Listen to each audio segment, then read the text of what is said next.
So let's talk about multiple touch points. First, about the employee experience. If you think of how an employee will interface with that particular company, you can think of many different things. You might think of, well, what does the brand or the employer brand experience look like?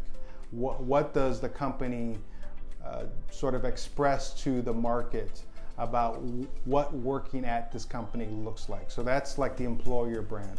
There is the recruiting side of things, where the company is putting up job postings and talking about their culture. This is who we are, this is what we do, this is what the steps of how someone might work in our particular company. So from recruiting to the hiring process, onboarding, training, you talk about performance management, you talk about leadership and development, learning and development. All of these different things are different touch points that can be addressed by design thinking. I think some of the specific examples of how this can be applied is, let's say if someone wants to look at the brand experience or the employer brand, the recruiting and the onboarding.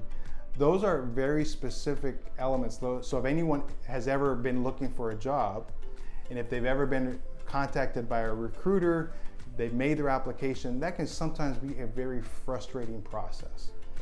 And so that's an area that you can invite people who have actually experienced your recruiting process, someone who has been involved from a manager perspective, whether a recruiter or hiring manager. They can all contribute to what this could look like without predetermining that. So that's just one example of how that can be used.